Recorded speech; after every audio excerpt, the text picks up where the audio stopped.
February 20th, 2010, a friend of ours here, Raoul, who we've met last summer, is a third-degree Freemason here in Toronto.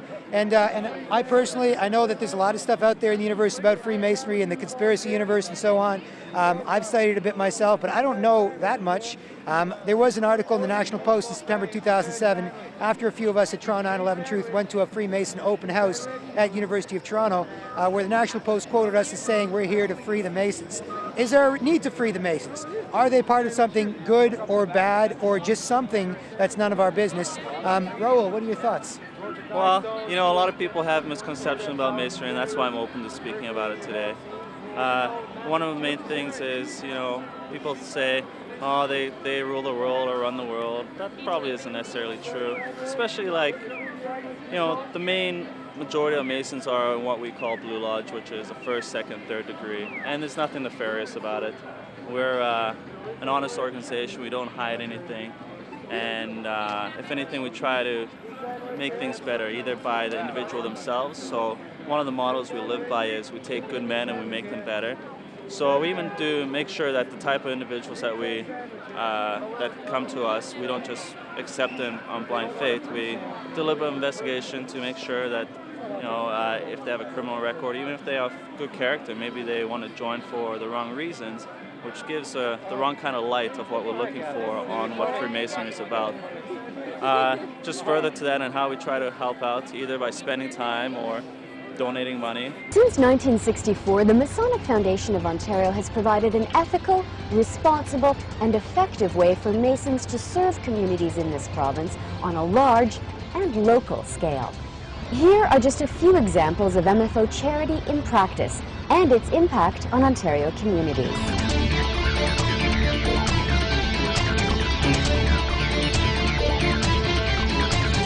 You know, we're a main force when it comes to contributing money or even time, and you know, that says a lot for organization, I think.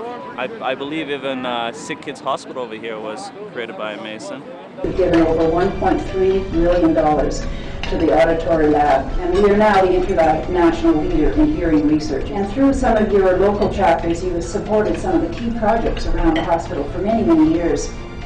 So it wouldn't be too much of a stretch to say thousands of children in Ontario have benefited for what you've done. And in the past, as Ontario, we donated the Da Vinci machine, which does precision surgeries.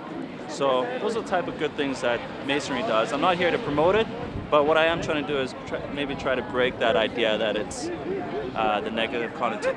You guys get together, you drink blood out of skulls and all that craziness. Yeah, well, all the stuff they say on the internet. You know, everything they say on the internet's true, right? So. Yeah. Well, no, but I would say that 90% of the stuff on the internet's true and 90% of the stuff in the mainstream media is false. People have that backwards. Well, because it's mostly I individuals just promoting themselves, like, I did this today and so on. You know right, what I mean? It's the word on the street as opposed to the word within a conference corporate room. structure. Yeah. But on this, you said that you don't keep secrets or anything like that, but because there are different degrees, you obviously keep secrets from each other. The first doesn't know what the second knows, second doesn't know what the third degree knows, and so on. That's correct. Yeah.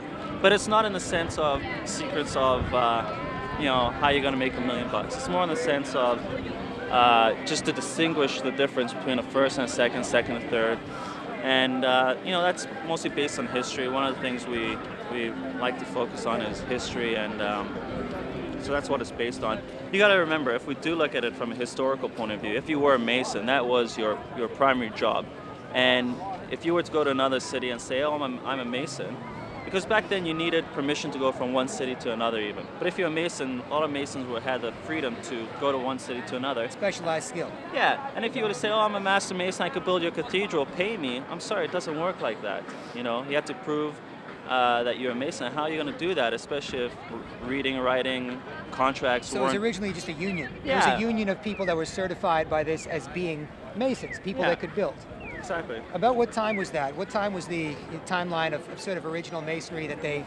Well, they'll tell you it started, what, 1776 or whatever. Freemasonry? Or even they talk about the Grand Lodge from different times, but who knows? I mean, there's always been groups that have been associated, similar type, since hundreds and hundreds of years ago. And they even say it goes back to Egyptian time. They even say it goes back even further, so you have no idea.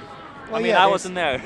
there's the Rosicrucians, and then supposedly the Masons, they kind of took over the Masons. There's a theory Right, that through John Dee. right, there's a theory that Masonry was just a group of guys who were hanging out, kind of like an informal, club of specialized tradesmen, and then they were infiltrated by, say, the ex-Knights Templars.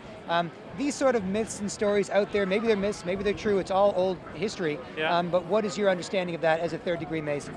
Yeah, I would say that that's very possible when we, especially because it's not just Freemasonry. It's called the Ancient Free and Accepted Masons, and it means it was the ancient Masons, the actual physical Masons, and it was the ones that weren't practicing Masons but were of of a certain class, and they wanted to have a brotherhood of their own, like a fraternity, and they already saw that there was such a thing in the operative Masons, and so they combined forces, and we have what is today Freemasonry. It's not so much operative anymore, but it's that's pretty much a history of it. Estimated 5-6 million Masons in the world, a few 100,000 in England, the most in the United States. Are those accurate-ish? If you can reveal that?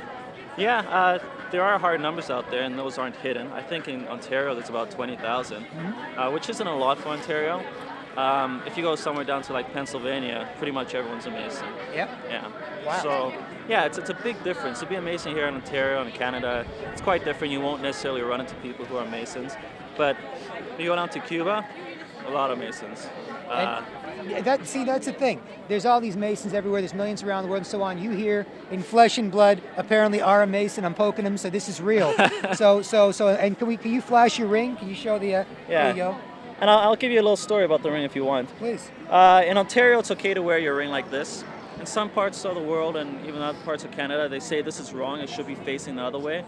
But in Ontario, it's not. So maybe Masons who look at this online or whatever the case is, they might say, oh, he's wearing it wrong, and it's not in Ontario. Just a little history. And you're York Rite, and in the States, it's mostly Scottish Rite? Is that it? No. So I'm Blue Lodge, and from Blue Lodge, you have a whole bunch of affiliated bodies. The two main ones are York Rite and Scottish Rite. Yeah. So in Blue Lodge, the highest level you go is a Master Mason, a third degree. Yeah. Scottish Rite, that's how you get up to this 32nd, 33rd, and then York Rite is where you become a Knights Templar type of thing. Right. And once you get to the top, it's the same.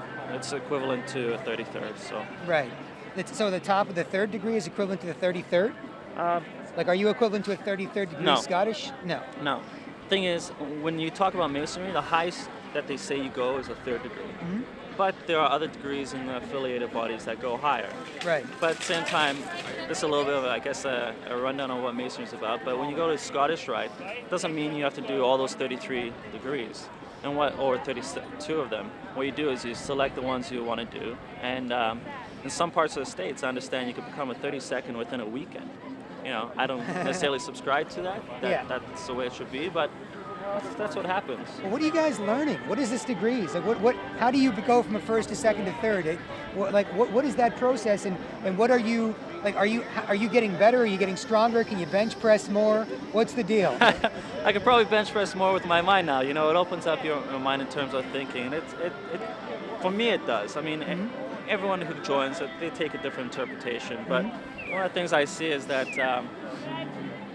nothing's one-dimensional, and you know that. When we look at the media, it's not one-dimensional. Yep. They'll pre-tell a story about, as Alex Jones will talk about, Osama bin Laden before they're positioning him before 9/11, and all of a sudden 9/11 happens. Well, how does that happen? Alex Jones called it 2, 3, 4, 5, 6 months before it even happened. Yeah. It's pre-telling, so nothing is one-dimensional, and I look at that more and more these days. Yeah.